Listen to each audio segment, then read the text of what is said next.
आज के इस क्लास में हम देखेंगे यौगिक या अणु के सूत्र का निर्माण किस प्रकार से होता है। इसके लिए आपको सबसे पहले मालूम होना चाहिए जितने भी एलिमेंट्स होते हैं उनमें से जो मुख्य मुख्य एलिमेंट है उनकी संयोजकता, जैसे इंग्लिश में वैलेंसी कहते हैं, वो आपको मालूम होना चाहिए। तो यहाँ मैंने जो मुख्य मुख्य एलिमेंट है जिसका हम कंपाउंड यौगिक या अणु सूत्र बनाने वाले हैं उनका मैंने यहाँ पर लिस्टिंग संयोजकता का तैयार करके रख दिया हुआ है। अब हम यहाँ पर देखेंगे कि किसी भी यौगिक या अणु का सूत्र किस प्रकार से तैयार होता है। सबसे पहले हम लेते हैं जिंक क्लोराइड का सूत्र। तो किसी भी अणु का या यौगिक का सूत्र बनाने के लिए आपको उनके संकेत का ज्ञान होना बहुत ज़रूरी है। तो चलिए स्टार्ट करते हैं कैसे हम किसी भी अणु का सूत्र बनाएंगे। उसके लिए सबसे पहले हमें उस यौगिक में जो भी एलिमेंट्स आए हुए हैं उनका संकेत मालूम होना चाहिए। जैसे कि जिंक क्लोराइड में जिंक का संकेत होता है Zn और क्लोराइड के लिए हम लिखेंगे Cl। उसके बाद हम क्या करेंगे, इन एलिमेंट्स के, इन तत्वों के संयोजकता को उसके नीचे लिख देते हैं। जैसे जिंक की संयोजकता 2 होती है और क्लोरीन की संयोजकता 1 होती है। अब क्या होता है कि इन दोनों की संयोजकताएं एक दूसरे से क्रॉस मल्टीप्लिकेशन हो जाती है। जैसे कि जिंक की संयोजकता क्लोरीन के पास चली जाएगी और क्लोरीन की जो संयोजकता है वो जिंक के प्लस पास चली जाएगी। इस प्रकार से हमें जिंक क्लोराइड जो यौगिक बना उसका हमें सूत्र प्राप्त होगा ZnCl2।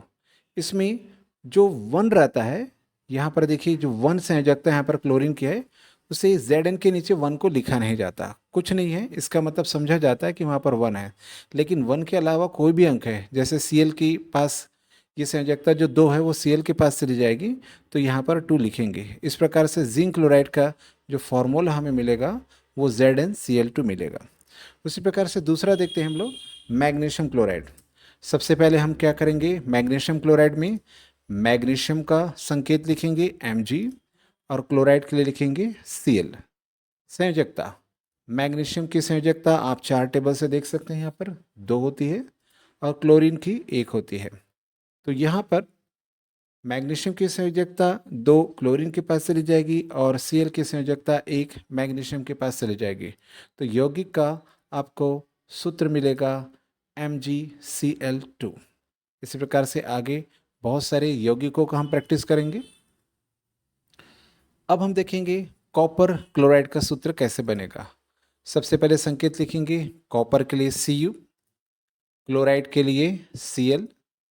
इनकी संयोजकताएं कॉपर के लिए 1 और क्लोरीन के लिए 1। संयोजकताओं का आदान प्रदान होगा तो यहाँ पर कॉपर क्लोराइड का हमें फॉर्मूला मिलेगा CuCl। नेक्स्ट कॉपर क्लोराइड, फिर से देखिए कॉपर क्लोराइड का हम ले रहे हैं क्योंकि यहाँ पर आप देख सकते हैं कि कॉपर क्लोराइड की 2 अलग अलग संयोजकताएं हैं। कुछ ऐसे भी तत्व होते हैं जो 2 या 2 से अधिक संयोजकताएं भी प्रदर्शित करते हैं। तो फिलहाल मैंने दोनों का सेम नाम रखा है, कॉपर क्लोराइड, लेकिन आगे चल करके आपको पता चलेगा कि इनके नामों में कुछ अंतर आता है। तो सबसे पहले हम लोग संयोजकता 2 लेकर के कॉपर क्लोराइड का सूत्र तैयार करते हैं। इसके लिए फिर से हम क्या करेंगे, कॉपर क्लोराइड में कॉपर का संकेत Cu लेंगे और क्लोराइड का Cl। संयोजकता, यहाँ हम कॉपर की संयोजकता लेंगे 2 और क्लोरीन की संयोजकता लेंगे 1। इनकी संयोजकताओं का जब आदान प्रदान होगा तो हमें यौगिक का सूत्र प्राप्त होगा CuCl2। तो चूंकि यहाँ पर क्लोरीन कॉपर की जो संयोजकताएं हैं वो अलग अलग है, इसलिए कॉपर क्लोराइड में ही 2 आपको अलग अलग फार्मूलास मिले। अब यहाँ पर आपको एक नोटेड पॉइंट बता दें, क्या होता है, दोनों की जो सूत्र है लगभग एक समान मिलेगा CuCl। यहाँ पर अंतर है क्लोरीन के अणुओं की संख्या में। तो नोटेड पॉइंट क्या है, अणुओं की संख्या यदि कम होगी, यदि अणुओं की संख्या कम होगी तो हम क्या करते हैं, उसके नामकरण करने के लिए अ शब्द का प्रयोग करते हैं, और यदि अणुओं की संख्या अधिक होगी तो उसके नामकरण करने के लिए हम एक शब्द का प्रयोग करते हैं। जैसे यहाँ पर देखिएगा CuCl, इसमें Cl की संख्या कम है और यहाँ पर CuCl2 में Cl की संख्या ज़्यादा है। तो जिसकी संख्या कम है उसके लिए हम इसका नाम रखेंगे, CuCl का नाम रखेंगे, इसका सही नाम हो जाएगा क्यूप्रस क्लोराइड। चूँकि संख्या कम है तो हम किसका प्रयोग करते हैं, अस शब्द का प्रयोग करते हैं, इसलिए यहाँ पर कॉपर न बोल करके हम इसे बोलेंगे क्यूप्रस क्लोराइड। और यहाँ CuCl2 में Cl की मात्रा ज़्यादा है तो इसलिए हम इसके नाम के अंत में क्या करेंगे, एक शब्द लगाते हैं। तो यहाँ पर CuCl2 का नाम हो जाएगा क्यूप्रिक क्लोराइड। तो ये क्यूप्रस और क्यूप्रिक जो है वो अणुओं की कम या अधिक संख्या को प्रदर्शित करता है। नेक्स्ट देखते हैं यौगिक में आपको मिलेगा एल्युमिनियम क्लोराइड। एल्युमिनियम क्लोराइड में एल्युमिनियम का संकेत लिखेंगे Al और क्लोराइड का फिर से लिखेंगे Cl। हम लिखेंगे यहाँ पर संयोजकता, एल्युमिनियम की संयोजकता 3 होती है और क्लोरीन की होती है 1। तो इस प्रकार से हमें जो एल्युमिनियम क्लोराइड है उस यौगिक का सूत्र मिलेगा AlCl3। नेक्स्ट देखते हैं सोडियम क्लोराइड का सूत्र। संकेत होगा सोडियम का Na और क्लोरीन का होगा Cl। संयोजकता, सोडियम की संयोजकता 1, क्लोरीन की संयोजकता 1। संयोजकताओं का आदान प्रदान होने से यौगिक का सूत्र प्राप्त होगा हमें NaCl। चूँकि दोनों की संयोजकताएं एक एक है इसलिए यहाँ पर केवल NaCl आपको प्राप्त होगा।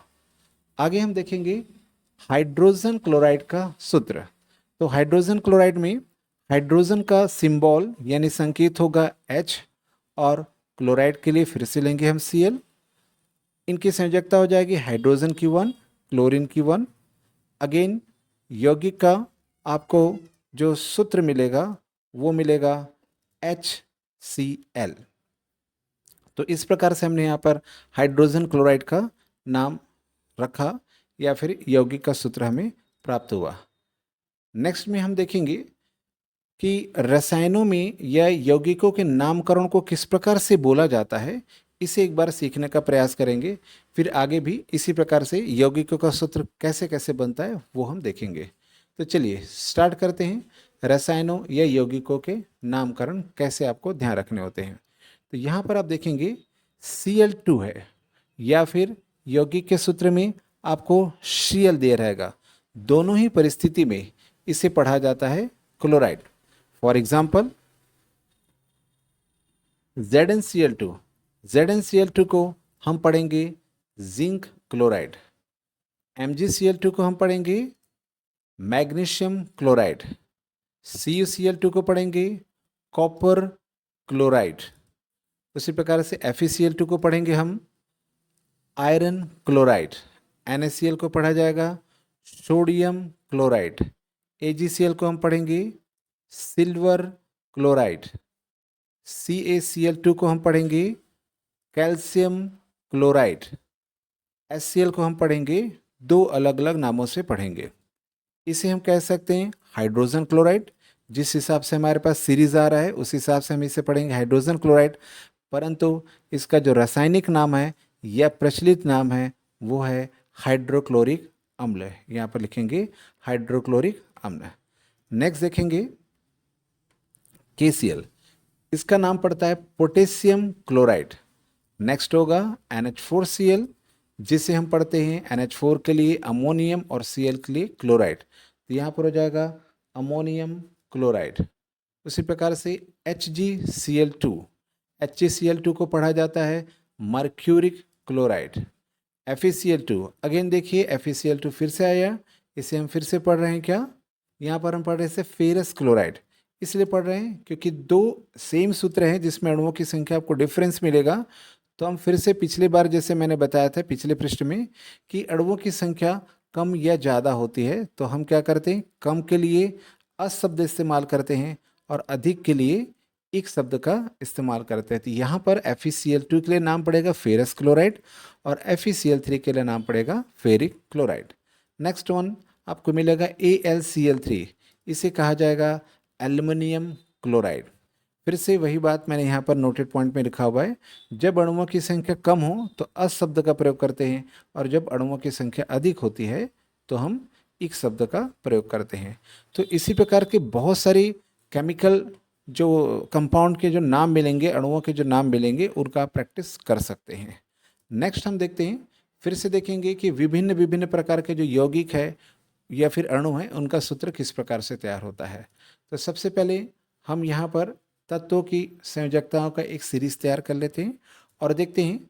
नेक्स्ट अपने पास यौगिक मिलेगा कैल्शियम कार्बोनेट। फिर से कैल्शियम कार्बोनेट में हम संकेत लिखेंगे कैल्शियम का Ca, कार्बोनेट के लिए लिखते हैं CO3। आप चार्ट के हिसाब से देख सकते हैं कैल्शियम का आपको संयोजकता मिलेगा +2 और कार्बोनेट का मिलता है -2। जब भी किसी भी यौगिक का या अणु का आपको सूत्र तैयार करना होता है तो उनके जो माइनस साइन है, माइनस चिन्ह है या प्लस चिन्ह है, उसे नहीं लिया जाता है, उसकी केवल संयोजकताओं को ही लिखा जाता है। फिर से संयोजकताओं का क्रॉस मल्टीप्लिकेशन होगा, तिर्यक गुणा होगा, तो आपको कैल्शियम कार्बोनेट का सूत्र प्राप्त होगा CaCO3। नेक्स्ट आपको मिलेगा कार्बोनिक अम्ल। इसमें कार्बनिक अम्ल में हमें लेना पड़ता है, अम्ल के लिए H लेना पड़ता है और कार्बोनिक के लिए लेना पड़ता है CO3। अगेन हम लिखेंगे संयोजकता हाइड्रोजन की 1 और कार्बोनेट की लिखते हैं 2। क्रॉस मल्टीप्लिकेशन होने से हमें यौगिक का जो सूत्र प्राप्त होता है वो होता है H2CO3, जिसे हम कहते हैं कार्बोनिक अम्ल। नेक्स्ट आपको मिलेगा मैग्नीशियम कार्बोनेट। मैग्नीशियम कार्बोनेट में मैग्नीशियम का संकेत है Mg और कार्बोनेट के लिए लेते हैं CO3। तो इसकी संयोजकता लिखेंगे मैग्नीशियम के लिए 2 और कार्बोनेट के लिए 2। इनके संयोजकताओं का तिर्यक गुणा होगा तो आपको मैग्नीशियम कार्बोनेट का सूत्र मिलेगा MgCO3। अब यहाँ पर होता क्या है कि मुझे लिखना चाहिए था MgCO3 के लिए लिखना चाहिए था, दोनों की संयोजकताओं का आदान प्रदान होगा तो यहाँ पर मुझे लिखना चाहिए था 2 और यहाँ पर भी मुझे लिखना चाहिए था 2। परंतु होता क्या है, दोनों जो संख्या 2 है वो 2 के टेबल से कैंसिल हो जाते हैं, 2 के पहाड़ा से कट जाते हैं, इसलिए वहाँ पर 2 के पहाड़ा से कट जाने से एक एक आ जाता है। परंतु आपको पता है कि एक एक नहीं लिखा जाता है, इसलिए इस मैग्नीशियम कार्बोनेट यौगिक का सूत्र हो जाएगा MgCO3। Next sodium carbonate.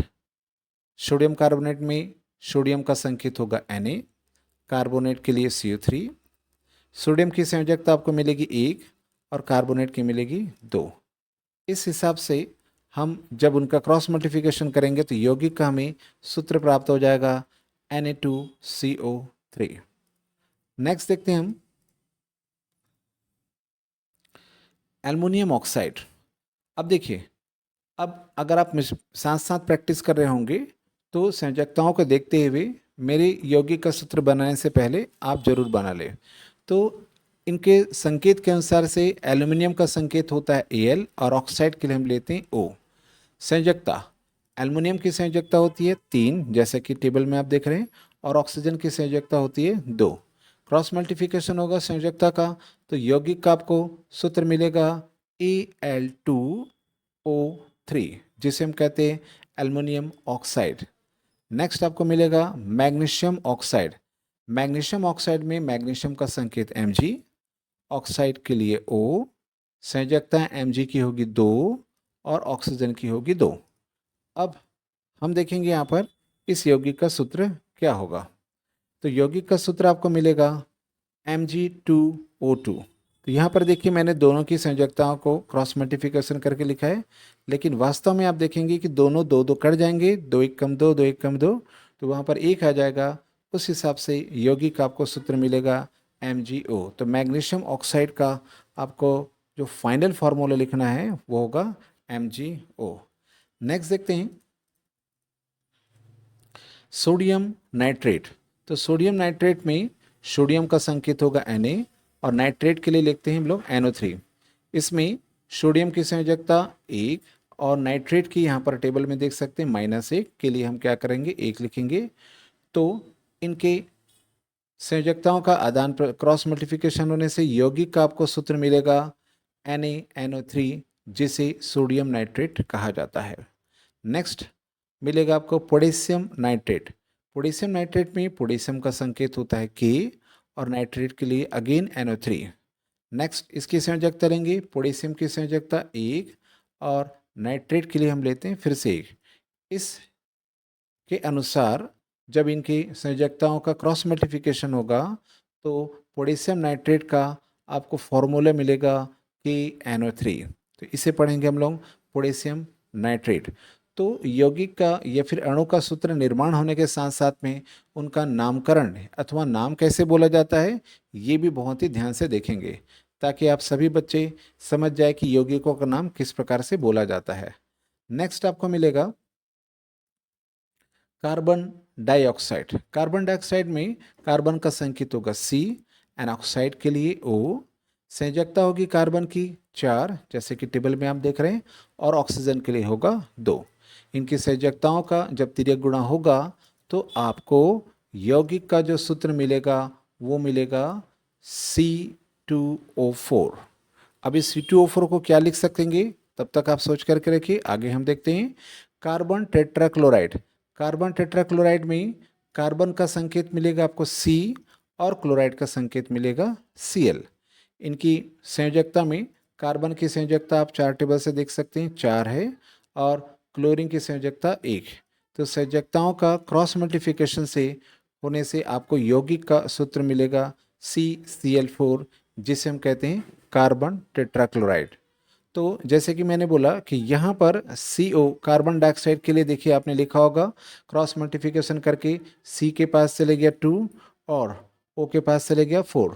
तो इसे आप सिंप्लीफाई करेंगे तो आपको पता चलेगा कि ये 2 और 4 2 की पहाड़ा से कैंसिल हो जाएंगे, 2 की टेबल से कैंसिल हो जाएंगे, तो 2 1 जा 2 और 2 2 जा 4। तो यहाँ पर कार्बन डाइऑक्साइड का सही फॉर्मूला मिलेगा आपको CO2 आपको मिलेगा। नेक्स्ट के लिए हम देखते हैं कैल्शियम हाइड्रोक्साइड। कैल्शियम हाइड्रोक्साइड में कैल्शियम का संकेत होगा Ca, हाइड्रोक्साइड का होगा OH, संयोजकता होगी कैल्शियम की 2 जैसे कि टेबल में आपको दिख रहा है, और OH की हाइड्रोक्साइड की संयोजकता होती 1। इनकी संयोजकताओं का क्रॉस मल्टीप्लिकेशन होने से यौगिक का जो आपको सूत्र मिलेगा वो होगा CaOH2। अब यहाँ पर बच्चे थोड़ा सा ध्यान देंगे कि ये जो 2 है, यहाँ पर जो अंक 2 लिखा है वो तिर्यक गुणा होकर के OH के पास जाएगा। तो ये जो अंक 2 है, संयोजकता जो 2 है, वो OH दोनों के लिए एक साथ है।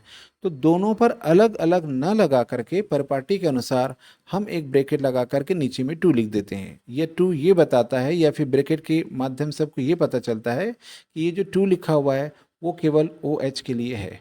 तो इसके अनुसार से कैल्शियम हाइड्रोक्साइड का आपको फॉर्मूला मिलेगा CaOH2। इस 2 को हम ट्वाइस पढ़ते हैं, अगर 3 होगा तो इसे थ्राइस पढ़ा जाता है। नेक्स्ट हम देखते हैं मैग्नीशियम हाइड्रोक्साइड का सूत्र। संकेत मिलेगा मैग्नीशियम का Mg, हाइड्रोक्साइड के मिलेगा OH। संयोजकता में मैग्नीशियम की होती है 2, हाइड्रोक्साइड के लिए लेंगे हम 1। संयोजकताओं का क्रॉस मल्टीप्लिकेशन होने से यौगिक का सूत्र मिलेगा आपको MgOH2। तो ये है मैग्नीशियम हाइड्रोक्साइड का सूत्र।